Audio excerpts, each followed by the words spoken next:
네, 안녕하십니까. 리차드 양양수입니다. 오늘이 7월 30일 금요일, 지금 현재 시각 오후 1시 15분 접어들고 있습니다. 자, 오늘 시장은 좀 만족스럽지 못하죠. 오히려 약간 찜찜한 그런 구석도 좀 있는 것 같습니다. 자, 이유는 그렇죠. 간밤에 미국 증시가 GDP 등 실물 경제와 관련된 악재 때문에 상당히 약하게 출발을 했습니다. 하지만 그러한 흐름을 장중에 모두 소화를 해내가는 그런 모습이 나오면서 다우지수는 낙폭을 상당폭 축소를 했고요. 나스닥 지수는 오히려 플러스로 반전시키면서 이제 마감이 됐습니다. 악재를 극복했다는 것이죠. 더군다나 현재 지금 나스닥 선물이 나쁘지 않거든요. 또한 수급을 볼 때 외국인들이 지속해서 현물을 코스피 현물을 매수하고 있는 그런 모습이 나타나고 있습니다. 이런 정도의 상황이라면 여태까지 상승세를 잇는 추가적인 상승세가 충분히 나올 만도 할 텐데요. 그렇지 못해요. 약간 떨어지는 모습이 나타나고 있고 또 주변 증시를 보면 일본 증시가 나쁘지 않은 상승에서도 낙폭이 깊어지는 그런 모습이 나타나고 있습니다. 자, 이런 것 등을 봤을 때 현재 우리가 당면한 문제가 그렇게 편하지는 않는 그런 측면이 좀 있는 것 같습니다. 그런 면을 그 전반적인 흐름과 함께 좀 짚어볼 필요가 있겠다 이렇게 판단이 되고요. 또 그런 와중에 또 코스닥은 또 상당히 강합니다. 제가 제1 공식, 제2 공식을 말씀드리고 있죠. 오늘 같은 날 약간 눌림목 성격의 조정이 나올 때에는 코스피보다는 코스닥이 강하고요. 또 코스닥이 강할 때에는 을의 바이오주들이 힘을 낸다는 것이죠. 그 모습이 나타나고 있습니다. 제2 공식이라고 할 수 있는 그런 모습이 진행되고 있어서 그와 관련된 판도 또한 좀 짚어볼 필요가 있다는 것이죠. 자, 그리고 또 현재 삼성전자에 대한 외국인들의 러브콜이 상당히 진하게 진행되고 있습니다. 과연 그들이 어느 정도로 삼성전자를 매수하는지 또 여타 일반 개인 및 기관들이 시장 전체 및 현재 삼성전자를 어떻게 취급하는지 이런 것을 좀 알 필요가 있겠죠. 윤곽을 잡는데 상당히 도움이 되는 내용이 되겠습니다. 그 내용을 준비를 했고요. 자, 그리고 무엇보다 중요한 종목은 물론 반도체도 있지만 오늘 같은 경우에는 2차 전지죠. 2차 전지 관련주들이 모처럼 만에 탄력적으로 올라가는 모습이 나타나고 있습니다. LG화학이 그 주인공이 되는 것 같죠. LG화학의 실적이 발표가 되는데 아주 놀라운 좋은 실적을 발표를 했습니다. 그 실적을 좀 분석을 좀 해볼 필요가 있다는 건데, 자, LG화학만 좋은 실적을 낸 것은 아니라 오늘 발표한 네이버의 실적도 상당히 좋아요. 자, 이 두 종목에 대한 실적 분석을 좀 면밀하게 좀 해볼 필요가 있다는 거죠. 과연 어느 정도의 실적을 냈는지, 그리고 그것이 어떤 의미를 갖고 있는지, 주변에 어떤 영향을 줄지에 대한 전반적인 내용을 개괄적이라도 좀 파악을 좀 해볼 필요가 있다는 거죠. 그 느낌이 좀 이상해요. 자, 그 두 종목의 실적을 보면 이런 느낌을 받습니다. LG화학의 그 실적은 매우 놀랍다는 그런 느낌이 들고요. 그리고 네이버의 실적은 뭐 깜짝 실적 정도는 아닌데 그 내용상으로 봤을 때 상당히 무섭습니다. 그러니까 성장성이 아주 무섭다는 것이죠. 그러면 삼성전자는 뭐냐면 삼성전자는 위대한 종목이죠. 네, 그렇게 구분해서 그 세 종목을 좀 보실 필요가 좀 있을 것 같은데 오늘은 LG화학과 네이버의 실적만 현재 분석해드리는 시간을 갖도록 하겠습니다.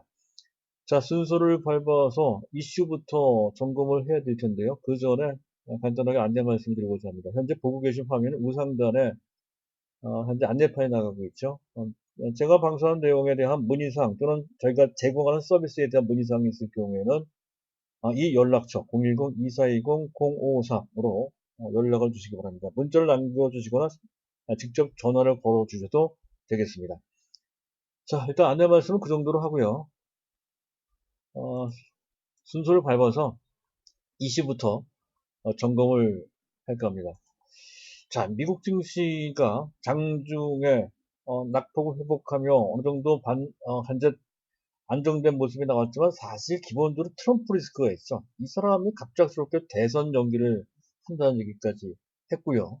또 대선에 불복할 수 있다는 그러한 어떤 뉘앙스를 풍겼습니다. 이런 것이 사실은 약간 문제가 될 수가 있겠죠. 어쨌든 그렇고요. 네, 그리고 실업시장 실종 건수가 또 늘었습니다. 2주 연속이죠. 그리고 GDP 성장률 충격이 있었죠. 마이너스 32.9%. 그리고 독일도 그래요. 2분기 GDP 성장률이 마이너스 10.1%나 된다는 것이고, 이를 통해서 간밤에 유럽 증시가 대폭락을 했다는 거죠. 근데 독일 증시가 3%나 대폭락을 했습니다. 그러니 시장에 부담이 안 될 수가 없다는 건데, 그래도 미국 증시는 그런 악재를 웬만큼 다 극복을 했단 말이죠. 여전히 시장의 흐름은 상승 추세가 그대로 유효하다는 것을 보여주는 그러한 뭐랄까요, 하방 경직성 내지 또는 강한 상승 추세 파워가 있다, 이렇게 이제 볼 수 있는 그런 상태로 갈 수 있겠습니다. 자, 금값이 0.6% 내려갔고요. WTI 가격이 마이너스 3.3% 됨으로써 40달러가 깨졌어요. 이 부분은 다소 이제 부담이 됩니다. 뭔가 전체적인 상품 시장의 흐름에 다소의 이상이 생겼다는 것이죠. 그 부분은 약간 경계를 해야 될 것 같습니다. 하지만 DXY, 달러 인덱스입니다. 달러의 가치가 계속 떨어진다는 거죠. 마이너스 0.5%입니다. 자, 그만큼 전 세계 금융시장, 그중에 외환시장이 계속 안정되어 있다는 것을 뜻한다는 것이고요. 그리고 달러 가치가 떨어진다는 얘기는 그만큼 달러 유동성이 살포되고 있다는 것이죠. 무제한 공급이 되고 있는 그런 흐름에 맞춰 달러 가치가 계속 떨어지고 있는 것이다 하는 관점으로 볼 수 있고, 이에 따라서 글로벌 현재 금융시장의 가치, 자산 가치가 계속 올라가는 흐름이 지속될 것이다 라고 하는 믿음을 가질 수 있겠습니다. 자, 이에 따라서 현재 잠깐 환율을 보실 필요가 있겠는데, 원달러 환율입니다. 약간 불안하게 현재 움직이고 있는 그런 분위기 속에서, 자, 원달러 환율은 뭐 큰 폭은 아닙니다만 약간 내려오는 모습을 볼 수가 있죠. 5원 정도면 낮지 않네요. 작지 않습니다. 해서 1188원 90점까지 내려온 그런 모습, 전체적으로 우하향 쪽으로 방향을 잡은 것으로 판단이 됩니다. 즉 달러 대비 원화 가치가 올라가는 그런 상태라는 것이죠. 달러 흐름과 반대 방향으로 흘러가고 있습니다. 이것은 우리 증시에 상당히 도움이 된다는 것이죠. 외국인들이 원화를 사들어간다. 우리 시장에 자금을 투입한다. 그랬을 때 삼성전자 등 기타 우리나라 주식을 산다는 얘기가 되는 거니까 증시에 긍정적일 수밖에 없다 하는 것이고요. 자, 어쨌든 그렇습니다. 시장을 점검을 좀 해보도록 하겠습니다. 자, 외국인들이 오늘까지 6거래일 연속 순매수하고 있고요. 현재 보고 계신 화면에 우상단에 삼성전자에 대한 외국인 수급을 막대 그래프로 그린 그림이 있죠. 현재 약간 그 봉 길이가 짧아지긴 했습니다만은 그래도 계속 6거래일 연속 현재 시장 전체에 대해서도 또 삼성전자에 대해서도 순매수하고 있는 그런 모습이 지속적으로 나타나고 있다는 건데요. 재밌는 것은 현재 일반 개인들의 태도입니다. 코스닥을 순매수하고 있죠. 오늘 상당히 대규모로 매수하고 있는 그런 모습입니다. 2,300억, 지금 현재 이 시각 2,300억 정도를 순매수하고 있다는 건데, 현재 이틀이 아니네요. 4거래일 연속 순매수하고 있다 하는 것입니다. 여기서 6월 15일 이후에, 6월 15일이 매우 중요하다고 제가 말씀을 드렸어요. 그때 이후에 현재 그 수급이 어떻게 진행됐는지 그것을 좀 살펴볼 필요가 있겠죠. 자, 보고 계신 화면 좌편에 현재 지금 자막에 나가고 있죠. 그 중단 부분에 보면 6월 15일 이후에 수급 동향이라고 제가 좀 정리해 놓은 게 있습니다. 자, 그 사이 약 한 달 보름 정도 되는 그 사이에 외국인들은 코스피 시장에서 1140억 순매수를 했어요. 시장 전체입니다. 그리고 코스닥에서는 비슷한 규모로 매도를 했어요. 1050억 정도를 순매도 했는데, 삼성전자는 오히려 3조나 순매수를 했다는 것이죠. 즉 외국인들은 그 1개월 보름 사이에 오직 삼성전자만 순매수했다 하는 것을 여실히 알 수가 있고요. 좀 내려와서 기관을 보도록 하죠. 그 사이에 또 기관은 엄청나게 매도를 했습니다. 5조 5,600억을 순매도를 했고요. 코스닥도 매도를 했습니다. 그리고 삼성전자도 매도를 했습니다. 하지만 시장 전체에 대한 매도에 비해서 삼성전자의 매도가 아주 컸던 것은 아니죠. 한때 평균 정도 되는 시장에 맞춰서 삼성전자 지분만큼 그렇게 이제 매도한 규모라고 할 수가 있겠습니다.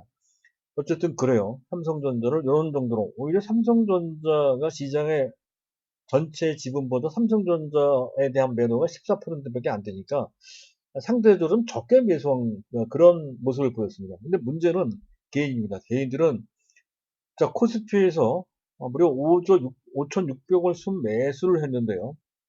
그 와중에 삼성전자는 오히려 2조 3천억을 순매도했다는 거죠. 삼성전자가 아닌 다른 종목을 매수했다는 얘기가 됩니다. 이거는 흐름상으로 봤을 때 약간 좀 어긋나는 것이죠. 오히려 삼성전자를 매수하고 다른 종목을 매도를 해야 되는데 그 반대로 했다는 거예요. 개인은. 특히 코스피에서는요. 자, 그리고 코스닥에서는 2조 2천억 정도 순매수했다는 건데, 자, 그런 그림입니다. 현재 지금 코스피에서는 사실상 매매 공방할 때 시장 전체를 본다면 현재 개인과 외국인의 싸움이 아니라 개인과 기관의 싸움이었다는 것이죠. 그리고 그런 상태에서 외국인은 삼성전자를 계속해서 매집을 해왔다. 이런 그림을, 이런 구도로 진행됐다는 것을 우리가 알 수 있습니다. 그렇다면 향후 어떻게 될 것인지에 대한 윤곽도 좀 잡아볼 수가 있죠. 이런 상태에서 외국인들을 계속해서 삼성전자를 적어도 5조 내지 6조 원 이상 추가 매수할 소지가 상당히 크고 기관들 같은 경우에도 더 이상 삼성전자를 매도하기 좀 나쁩니다. 이미 누적 매도치가 꽤 많거든요. 따라서 다른 시장 전체에서 매도할 줄 몰라도 삼성전자에 대해서만큼은 순매수하거나 최소한 균형을 유지할 소지가 상당히 큽니다. 그렇다고 한다면 개인들의 잠재 매물만 남는다는 것인데 아마도 개인들한테 나올 수 있는 매물 규모는 3조 원 정도밖에 되지 않을 것입니다. 그렇다고 한다면 시간이 지나면 지날수록 삼성전자에 대한 전체 수급 구도는 오히려 대기 매수자가 더 큰 상태, 최소한 3조가 넘어갈 것이다. 이렇게 제가 설명을 드려봤었죠. 그런 것이 확인되는 것 같습니다. 그래서 오늘 약간 삼성전자가 밀린다 하더라도 절대 어차피 그 종목은 장기 종목이긴 하지만 그런 것에 연연해 할 필요가 전혀 없고 그것 때문에 삼성전자가 밀리니까 반도체 관련주도 우수수 밀리는 그런 모습이 나오고 오히려 그들 종목, 좋은 종목들입니다. 이런 종목들을 눌림목에서 저점에서 매수할 수 있는 기회로 봐야 된다. 이런 관점으로 보실 필요가 있겠습니다. 수급만 봐도 그와 관련된 전반적인 윤곽을 잡을 수 있게 있어서 준비한 내용이 되겠고요.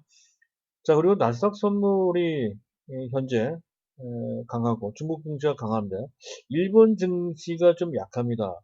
요게 다소 문제가 될 수 있는데 잠깐 그림을 좀 보시도록 하죠. 현재 보고 계신 두 가지 차트는 위에 있는 차트 중에서 위에 있는 차트는 일본 증시 니케이 차트고요. 밑에는 종합지수 코스피 차트입니다. 확연하게 다르죠. 현재 수직선이 이제 그어져 있는 것을 보실 수가 있을 겁니다. 이게 7월 달입니다. 7월 달에 시작하는 날입니다. 이때 저는 7월, 6월 말까지는 일본 증시나 우리 증시랑 거의 유사하게 같은 흐름을 보였다는 것인데요. 하지만 7월달 이후에 일본 증시의 움직임과 우리 증시의 움직임이 확연하게 다르다는 것을 알 수가 있죠. 일본 증시의 흐름은 오히려 유럽 증시 흐름과 비슷합니다. 그 이유가 뭐냐를 생각해 봐야 된다는 건데요. 특히 오늘 같은 경우에는 일본 증시가 낙폭이 큰 장대 음봉이 떨어지고 있습니다. 지금 외견상의 악재는 그거죠. 미국의 2분기 GDP 성장이 마이너스 32%나 된다고 하는 그 충격 때문이다. 이렇게 설명이 되는데, 그렇지 않은 것 같습니다. 일본의 코로나 확진자 수가 1000명이 넘어갔다는 소식도 악재가 될 것 같고요. 또 한 가지는 미국은 이른바 마가라고 하는 4차 산업혁명의 주인공들이 있습니다만 일본은 전통 산업 위주로 산업이 편제되어 있는 측면이 있죠. 디지털이나 4차 산업혁명이나 이런 쪽, 또 인터넷 이런 쪽은 상대적으로 약합니다. 우리나라에 비해서도 상당히 약한 편이죠. 그래서 우리나라 삼성전자 등 기타 네이버도 있고요. 카카오도 있지만 일본은 그런 존재가 상당히 미약합니다. 그래서 이런 차이를 보이는 것이다. 그렇게 판단이 되고요. 또 한 가지는 글로벌 자금의 그레이트 머니 무브 관점에서 보면 미국 증시는 전 세계 시장의 중심이니까 자금이 계속 그쪽으로 어느 정도 할당되는 것, 그 중심으로 계속 모여가는 것은 당연하지만 이제 선진 시장 중에서 다른 시장, 즉 일본 시장 및 유럽 시장 쪽에서의 자금은 다른 쪽으로 빠져나가는 것으로 빠져나가서 이머징 마켓 쪽으로 대만 증시로, 한국 증시로, 기타 다른 이머징 마켓 증시로 빠져나간다는 것이죠. 그래서 일본 증시나 유럽 증시의 솔로였던 자금에 빠져나가서 한국 증시나 대만 증시로 흘러 들어가는 그런 상황의 전개됨에 따라서 이러한 극명한 차이가 만들어지고 있다라고 추정이 돼요. 아직은 논리에 비약일지 몰라도 그렇게 될 소지가 있다는 관점으로 일단 먼저 볼 필요는 있어요. 만약 그렇다고 한다면 이런 현상은 매우 추세적이죠. 그래서 우리 증시가 대만 따라 또 궁극적으로 미국 증시 따라 삼성전자를 중심으로 해서 올라가는 흐름을 탈 것이다 라고 충분히 유추할 수가 있겠습니다. 자, 거기까지만 말씀을 드리고요. 그리고 시장의 특징을 잠깐 훑어보면서 빠르게 넘어가도록 하겠습니다. 자, 시장 보면 일단 나스닥 선물과 약간 디커플링 되고 있다는 것은 일본 증시에 영향을 좀 받아서 그런 것 같고요. 그리고 전형적인 눌림목 조정 양상이라는 것이죠. 보통 상승 추세에서 혹은 이렇게 약간씩 조정을 받는 모습이 나올 때 판도상 코스피보다는 코스닥이 좀 현재 그 틈을 좀 메꿔주는 그런 모양을 만들고요. 그랬을 때 바이오주들이 힘을 낸다는 거죠. 그런 것이 전형적인 눌림목 조정입니다. 상승 추세 선상에서 나타나는 일시적 조정, 그것을 눌림목이라고 하죠. 그 눌림목이 나올 때 이런 현상이 자주 발생이 됩니다. 그래서 그걸 제2 공식이다 이렇게 말씀드리고 있는 것이고요. 자, 그리고 이제 2차 전지주가 강한 것은 LG화학 실적과 그리고 첨보라고 있죠. 이 종목 잠깐 볼까요? 오늘 급등을 하고 있는 모습인데요. 무려 25%나 올라갑니다. 이 비싼 종목이 말이죠. 그래서 이 첨보가 시설 투자한다는 것 때문에 이렇게 급등을 한다는 건데, 단기 시세 차원에서 본다면 투기적인 인기 시세 측면이 좀 있는 것 같습니다. 우리는 뭐 그 정도를 할 것이 아니라 LG화학이나 SKC나 또는 삼성 SDI를 해야 된다는 건데, 어쨌든 LG화학의 실적 모멘텀이 가장 크고 첨보가 급등을 하니까 그 영향을 받아서 주변에 있는 다른 2차 전지 관련주들도 힘을 받는 일종의 테마가 형성된 것이다. 그렇게 이제 볼 수가 있겠습니다. 그리고 오늘 바이오주들이 전반적으로 다 강해요. 아까 그 맥락으로 그런 것이죠. 그래서 진단업체, 또 치료제와 관련된 그런 종목들이 뜨고요. 그 외 다른 바이오주들도 전반적으로 강한 그런 모습을 보이고 있다는 건데, 여기서 한 가지 제가 퀴즈를 좀 낼까 합니다. 한번 그 종목들을 보시고 어떤 공통점을 한번 발견해 보세요. 오늘은 제가 말씀 안 드릴 건데, 어쨌든, 자, 이런 종목들입니다. ABL 바이오. ABL 바이오가 어딨나요? ABL 바이오, 여기 있습니다. ABL 바이오, 그리고 앱클론, 그리고 또 뭐가 있나요? 셀리버리, 그리고 제넥신, 그리고 알테오젠이 있습니다. 알테오젠 엄청나게 가죠. 알테오젠, 그리고 매드팩토, 이 종목도 엄청나게 가고 있습니다. 매드팩토, 또 한 가지 더 말씀드릴 거예요. 아마 이 결정적인 그 힌트가 될 수도 있겠습니다. 한미약품. 제가 대략 한 8개, 7개 되는 그런 종목을 망라를 했는데요. 이들 종목에 공통점이 있어요. 공통점을 한번 발견해 보십시오. 오늘은 제가 말씀드리지 않을 겁니다. 어쨌든 공통점이 있습니다. 굳이 제가 바이오들을 그렇게 많이 안 하는데요. 굳이 한다고 한다면 이런 종목들은 의미가 있다는 차원에서 별도로 뽑아서 이제 말씀을 드린 건데요. 어쨌든 관심을 조금은 둘 필요가 있는 대상이다 할 것이고요. 우리는 오로지 삼성바이오로직스 이쪽에도 초점 맞추면 된다는 건데 물량이 많으면 조금은 부담된다는 것이죠. 그래서 약간 조절을 하자 이렇게 말씀드렸던 건데 지금은 현재 그것도 불필요한 것 같습니다. 일단 갖고 있어야 될 것 같습니다.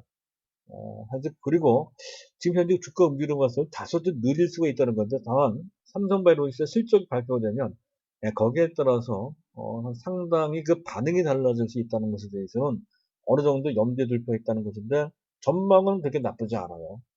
자, 일단 뭐 그런 정도만 일단 보도록 하고요. 자, 그리고 반도체주들이 아까 말씀드렸던 그 맥락상 시장 전반적인 흐름, 또 삼성전자의 주가에 연동해서 민감하게 움직인다.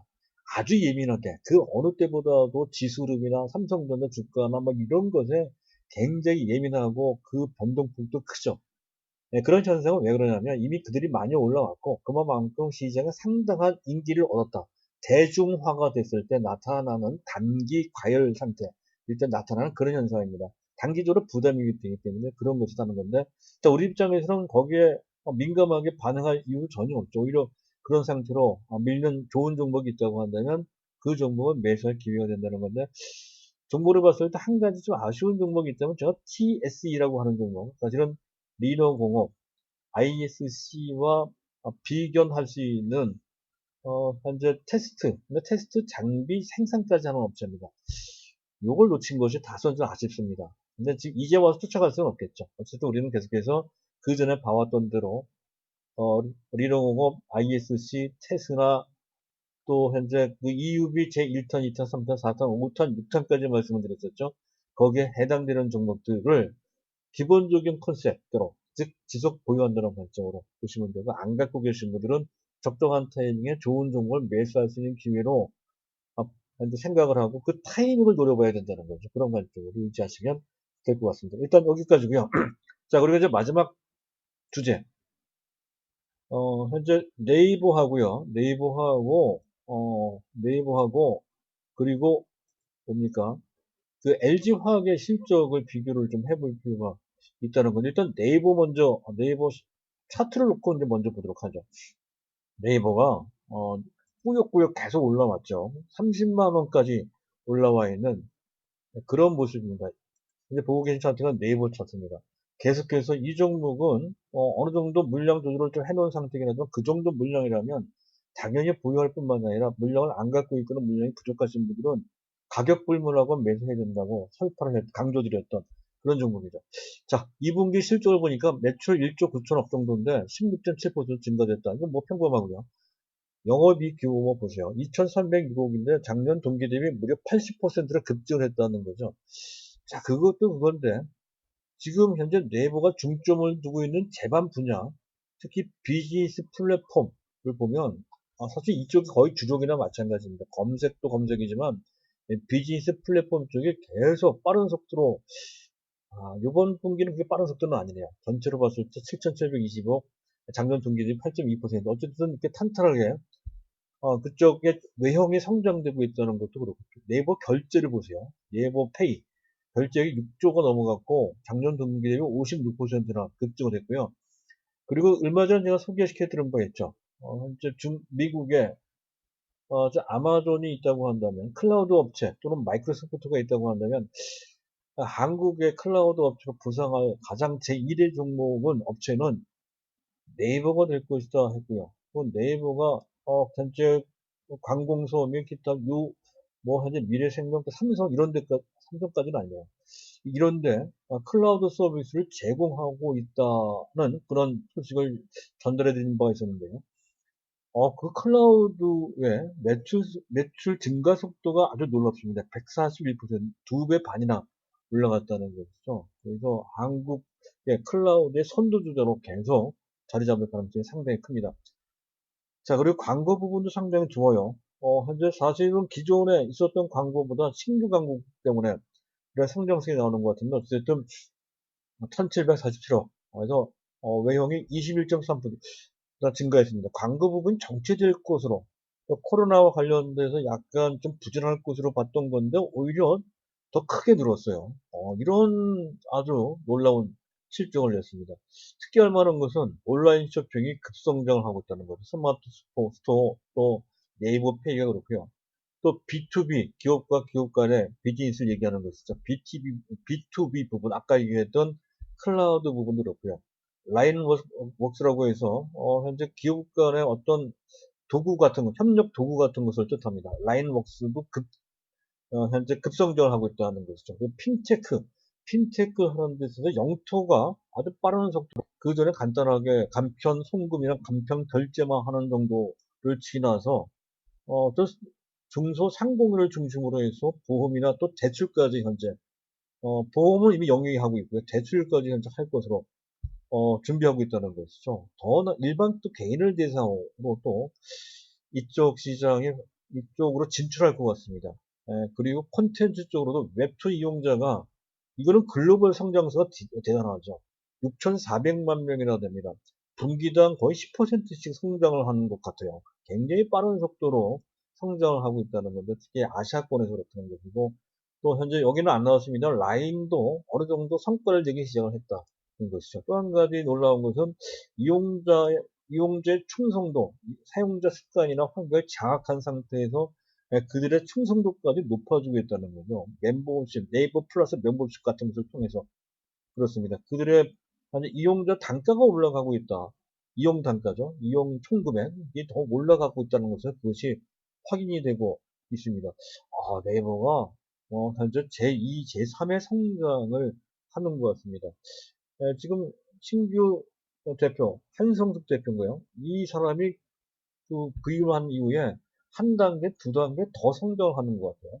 그래서 제가 과연 이 네이버가 어디까지 성장할지 그래서 무섭다라고 하는 것입니다. 따라서 그런 정도의 상황이라면 당연히 갖고 계신 분들은 그대로 보유할 뿐만 아니라 전혀 안 갖고 계신 분들은 30만 원이라도 사야 된다. 그런 결론을 도출할 수가 있겠습니다.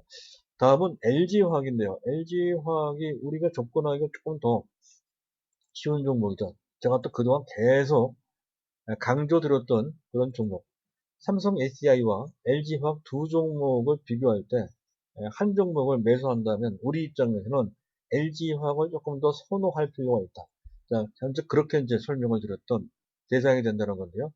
자, 실적을 잠깐 보고 말씀을 드릴까 합니다. LG화학의 이번 현재 2분기 실적을 봤더니 매출도 나쁘지 않았어요. 6조 9천억 정도인데 이게 뭐 작년 동기 대비 2.3% 증가됐다 하는 것이 별거냐 하겠습니다만 지금 상당히 어려운 상태잖아요. 그리고 LG화학의 주력 사업은 여전히 석유화학 부분입니다. 대부분의 다른 석유화학 부분의 그 업체들은 상당히 안 좋았습니다.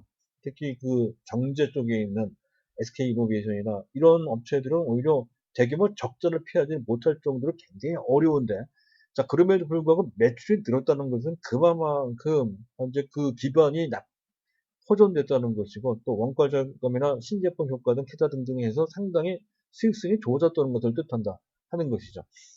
그리고 더욱더 놀라운 것은 영업이익입니다. 5,716억 정도, 작년 동기 대비 131% 증가했다는 것, 폭증을 했죠. 사실 이 정도, 매 분기 5천억 정도가 LG화학한테 기대할 수 있는 정상적인 이익 수준입니다. 근데 지금 코로나 사태인 것을 감안한다면 엄청나게 좋은 실적이라는 것이죠. 그리고 영업이익률이, OPM은 영업이익률이에요. 8.2, 이 정도도 정상화. 지금 현재 LG화학의 실적만 보면 뭐 큰일이 없었던 것처럼 아주 정상적인 그런 실적을 냈다는 것이죠. 이 코로나 사태에 사실 가장 실질적인 큰 피해를 볼 수 있는 그런 업체가 LG화학입니다. 그럼에도 불구하고 이런 정도의 실적을 냈으니 이것이 얼마나 놀랍지 않겠느냐 하는 것이 제 관점이고요. 자, 그리고 석유화학 부분을 보세요. 영업 TS 매출이 3조 3천억 정도인데 여기 보시면 매출이 15.8%로 줄었어요. 혹시 그 부분, 즉 코로나와 관련된 타격을 받았다는 것을 알 수가 있습니다.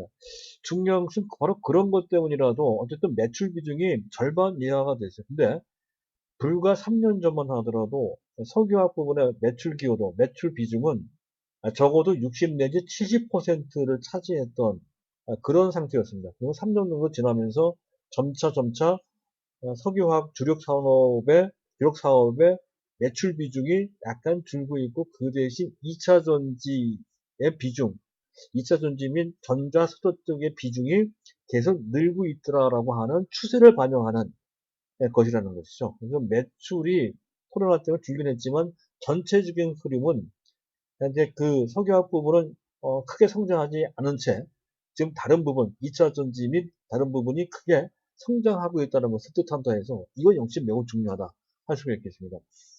자, 그리고 석유화학 부분 영업이익이 놀라워요. 이건 대단한데요. 이건 거의 기적입니다. 4,347억이 나왔고 작년 동기 80%나 됐고 영업이익 기여도가 76%. 오히려 깎아먹을 줄 알았더니 이렇게 영업이익 기여도가 좋아요. 물론 3, 4년 전에 비교해보면 많이 줄긴 주는 겁니다. 3, 4년 전에는 석유화학 부분이 매출도 높았지만 영업이익은 거의 여기서 90% 이상이 나왔습니다. 다른 부분이 워낙에 약했기 때문에 그렇다는 것이죠. 자, 2차 전지도 놀랍습니다. 사실은 이번 분기도 적자를 아직 면치 못할 것이다 봤던 겁니다. 지난 분기에 마이너스 500억 원 정도 적자를 봤거든요. 근데 1,550억 흑자로 반전이 됐다는 거고 영업이익 기여도 보세요. 여태까지 영업이익 기여도 10% 넘어간 적이 없어요. 이 부분이. 근데 27%나 된다는 거죠. 이런 정도로까지 엄청난 실적을 냈어요. 상당히 의미가 있죠. 이제 어쨌든 가만히 보면 현재 저 석유화학 부분과 2차 전지 쪽을 다 합치면 100%가 넘어가요. 합치면 그렇다면 다른 부분 전자 소재나 사료, 팜함농을 합쳐서 사료 부분이 있거든요. 그리고 옛날 LG생명과학 합쳐서 제약 부분이 이쪽 사업 부분도 사업 비중이 적어도 10% 내 15% 합치면 전자까지 합치면 거의 20% 됩니다. 매출 비중이. 자, 그런데 이쪽 부분이 적자가 되는 것 같습니다. 오로지 석유화학과 2차 전지만으로 그렇게 좋은 실적을 냈다는 것이죠. 자, 그런 측면에서 본다면 주력 석유화학이 아까 얘기했듯이 현재 선봉을 했다는 것인데 한 가지 더 알아두실 필요 있는 것은 생각보다 중국이 괜찮아요. 중국이 괜찮다는 것이죠. 그런 내용이 들어가 있다는 것을 알아두실 필요가 있고, 그리고 EV는 전기차를 뜻하는 거예요. 그리고 2차 전지는 세 가지로 나눠져 있죠. IT용 2차 전지, ESS, 대용량 저장 장치입니다. ESS 용 2차 전지가 있고, 그리고 우리가 궁극적으로 가장 중심을 두고 있는 전기차용 2차 전지 세 가지 분야가 있는데, 그중 전기차용 2차 전지가 가장 애물단지였습니다. 가장 성장성이 있다고 해서 그쪽에 가치를 두고는 있었지만, 여태까지 그 부분에 있어서는 단 한 번도 흑자를 내본 적이 거의 없어요. 딱 한 번 흑자를 낸 적은 있었어요. 하지만 그때 한 분기 정도, 2018년도 4분기에 그랬을 겁니다. 그때만 딱 한 번 흑자를 냈을 뿐이요. 그 전, 여태까지 10몇 년 동안 계속 적자를 봤던 부분이 2차 전지, 전기차용 2차 전지였던 건데, 요번에 흑자로 반전된 것 같습니다. 아직 그 정확한 규모는 알려지지 않고 있는데요.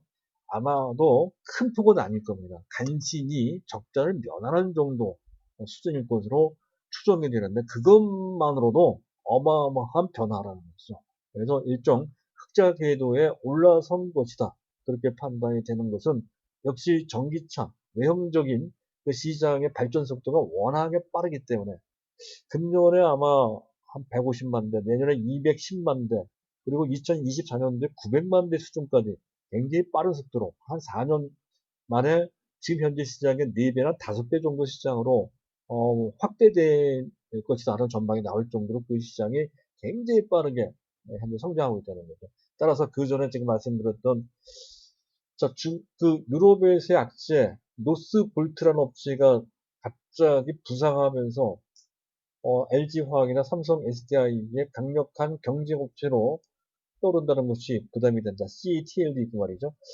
예, 그런 것이 있어서 이쪽에 너무 많은 비중을 두는 것은 조금은 부담이 된다. 따라서 너무 많은 비중, 30% 이상 되시는 분을 약간 줄여서 한 20% 정도로 낮추고 20%가 안 되시는 분들은 20%만큼 채워서 한 2차 전지를 봐야 된다는 건데 종목도 많은 종목이 아닌 현재 LG화학, SKC 내지 SDI 조금 개별다고 한다면 에코프로 BM 정도만 보자 라고 이제 말씀을 드리고요. 그 중에 두 종목 정도만 할당을 해서 현재 선택을 하시면 될 것 같습니다. 그 중에 LG화학과 SDI랑 비교를 한다면 LG화학이 유리한 것 같은데 다만 SDI를 팔고 LG화학으로 바꾸는 것은 별 의미가 없습니다.